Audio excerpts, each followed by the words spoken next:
Hi everyone, I'm Sanyukta, and I'm guilty of cutting short your break, but hopefully I'll make it up with some interesting insights. So I'm from UIUC, and today's talk is titled Votemandering Strategies and Fairness in Political Redistricting. So votemandering is a word that is first defined in our work, but you might observe that this has a lot of similarity with gerrymandering. So before I discuss strategies and fairness, I'll discuss a bit with elections and gerrymandering. To understand strategies,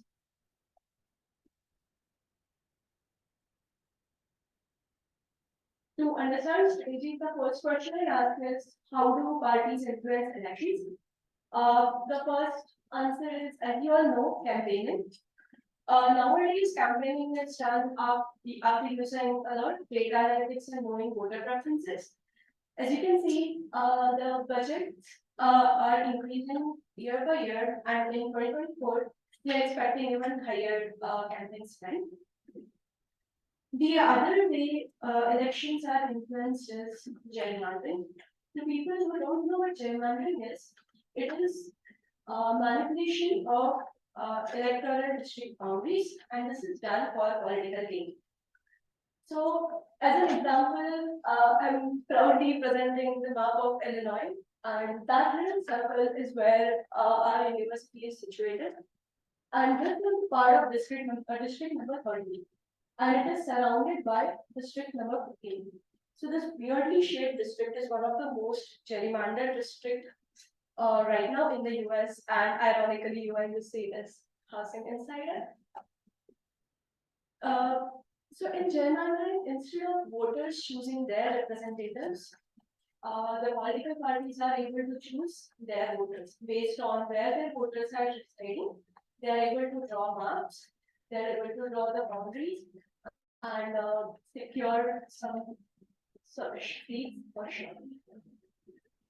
To know if gerrymandering is happening or not, fairness measures are defined, and I'm going to talk mainly about the efficiency gap, which is a fairness measure that accounts for wasted votes across both the parties, and it tries to balance votes that are wasted across the entire state by both the parties.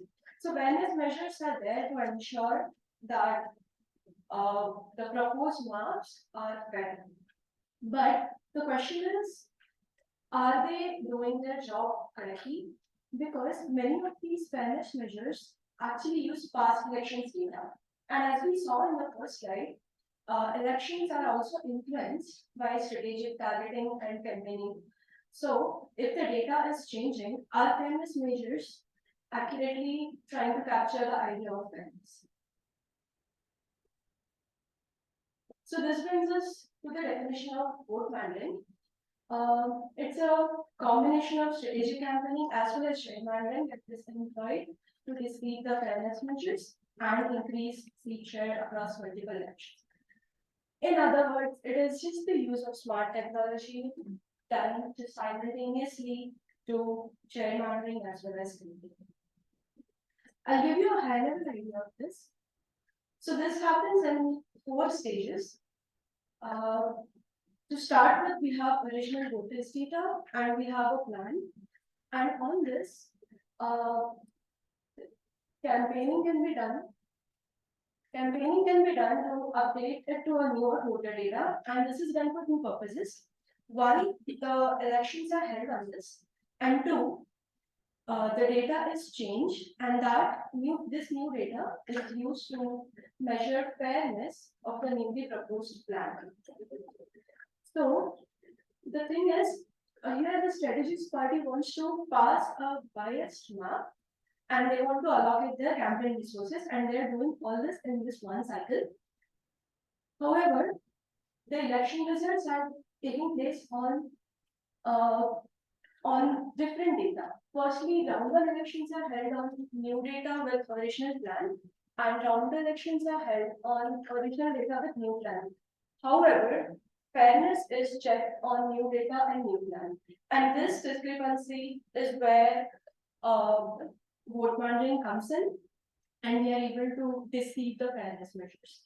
I'll go through an example on this concept. So that I'll lay the implications of broad implications of what can happen. So firstly, this will show that technological advancements in data where we can do targeted campaigning, they may worsen gerrymandering as well. Secondly, this is an unfair strategic placement of communities, and this is done for political gain. Thirdly, this is showing that fairness measures are susceptible to manipulation, however, they are in place to retain the fairness of maps. There are a few theoretical insights on votemandering, and we have looked at paper to see the mathematical details of this, but I'll just wrap it up with a few insights. Firstly, it can be established as a mixed integer program where you can find what the gain is. Secondly, you can have sampling-based heuristics because the original problem is going to be computationally hard. Thirdly, you can still have polynomial time ways of navigating through votemandering. And thirdly, you can have sufficient conditions for successful votemandering. All in all, this tells us that there can be a computationally efficient heuristics for both creating as well as testing district maps that are more robustly preserved voting practices. Okay. Now I'll show you quickly what votemandering strategies could look like. And for this, a zoomed-in version, I'm considering a state made up of just two districts. Say they're winning in one district and losing in the other. I am discussing three strategies here. The first column is referring to the initial map, which is original data, original plan. The second is sampling, where we are updating the data. And third and fourth are after we have considered the new plan. So that is shown by the slanted line. Okay. So first strategy is like we are campaigning on the initial data. We are able to gain an additional seat, as you can see in the campaign map. But in the third column and fourth column, because we have proposed a new plan, there is no additional seat gain in the last two phases. And strategy 2 and 3, as indicated in the blue colors, affect vote-mandate map and target map in some different ways. This also shows that vote-mandate is different from both campaigning as well as gerrymandering, because we are using a combination of both these to deceive the fairness measures. I won't go into a lot of details, but all these strategies have different fairness costs and different monetary costs as well. Fairness costs are typically higher when you have a difference between campaign map and vote-mandate map. So for the third strategy, you have the maximum fairness cost, because in this third strategy, we'll have a new plan that shows an increase over the number of seats gained by a particular party. Analysis of these strategies might also give insight into this, but this is achieved through simulations that firstly, campaign budgets can affect the vote-mandate bonus with diminishing marginal improvements. This is not surprising, but the second point is surprising. Information on other parties' campaigning is very useful in devising strategies for the strategist party. So without even spending anything, they are able to use information on what the other party is doing and use that knowledge to create biased maps. Thirdly, higher voter turnout third is vote-mandate. This is because if everyone is voting, we don't have a lot of room to make biased manipulations to the voting data. And finally, compactness, which is in literature, it is deemed orthogonal to fairness, but it turns out that it is highly effective against vote-mandate. So we would advocate for compactness while you are doing redistricting. Now, going towards the practical side of this, I'm going to discuss the case of Wisconsin. All the experiments henceforth are done on the real data, and we are considering this state senate redistricting case where we have 33 seats.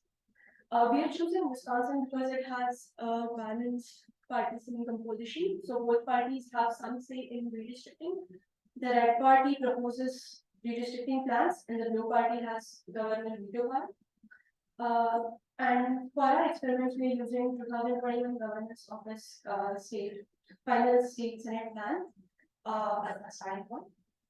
We're also choosing this plan because it received a fairness score of A in Gerrymandering project, Princeton Gerrymandering project. So this is the plan that the office proposed. You can see the blue and red composition of it. In this map, 21 seats went to the red party, 12 seats went to the Democratic party. The fairness of this map is 0.14, and through an extensive outlier analysis that we have done specifically on this Wisconsin case, the fair range should be between 0 to 0.15. So this map is still fair. And now we can show what happens if each party decides to devise its vote buying strategies. So firstly, we have the red party vote buying case. So they want to pass, say, so this is again like this. These are just experiments, and we are just going over what the possibilities are. But say they want to pass this particular map, which has 23 R seats and 10 B seats. For this, and we assume that the other party is doing a uniform campaigning. So what can the red party do? So they can target these specific neighborhoods and increase voter turnout in these areas. And what does this lead to? This can lead to a total 5 extra seats over 2 election rounds.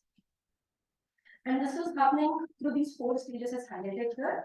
So firstly, through campaigning, they're able to go from 21 to 24. And they again propose a new plan where they have 21 seats. And in the target map, again, they're able to have an increase of 2 seats. We can note that the target map, which is the final map that the Redistricting Commission has proposed, say, and this is going to stay for 10 years, say, this has efficiency cap of 0.1915, which is way above what the range suggests. Similarly, we can have analysis of democratic vote buying. Here, they say they want to pass a plan which has 17 seats for Democrats and 16 for Republicans. You can also note that given the same data, there is a huge range of the number of seats each party can get. But anyway, the neighborhoods selected by the blue party are different, and they are able to also have a different vote mandate pool. So here they are able to have a total increase of 8 seats over, and the analysis is exactly the same as what we have for the red party. But here, as you can see, the fairness of the target mark is minus 0.01, which is below 0 and again unacceptable. So you might ask if this is really practical and is this really a concern, because you might think that anyone can propose any weird maps and maybe that's not acceptable to the commission at all. So we did another analysis on this. In 2021, Wisconsin Supreme Court said that the new proposed plan should be very close to the existing plan. So, okay, one might wonder if under these cases can we have any vote mandate at all? But yes, vote mandate is still possible under this. So for this, we have created another heuristic called local vote mandate. It uses the previously defined zone-based strategies, and it employs local search to find the best vote mandate strategies without creating a lot of deviations to the existing map. And surprisingly, because of this effective local search, we are able to have even worse vote buying strategies. For the blue party, we are able to have like 10 increase from the base case, and for the Republican, we are able to have 4. Another surprising thing here is, you might wonder if we are putting a lot of budget. So is this just a strategic campaigning phase? So no, we are using at most 1% deviation from what we have in the voter turnout. So just 1% extra voter turnout is able to do these things. And even more surprisingly, for this increase of force fees, you can see that there is no change from initial to campaign mark. So they are not using any budget at all. All this increase is coming from the knowledge of how the other party is campaigning in the state. So without spending a penny themselves, they can increase their seats by 4 and they are able to pass an even worse redistricting mark, or the rapid mark has 0.25 as its values. So with that, we will let the conclude with 4 points. Strategic campaigning can substantially impact redistricting outcomes despite the presence of fairness measures. So it is not bad only because it can use private data of voters, but it is also bad because it can pass bias marks at stakeholders. Secondly, enhancing voter turnout and compactness. Although both of these are deemed orthogonal to fairness, these are important and they can mitigate the influence of vote-mandering. Thirdly, the sole use of efficiency gap is insufficient. And finally, we would like to advocate that we should consider strategic behavior when we are designing and evaluating redistricting outcomes. And with that, I would like to thanks for us.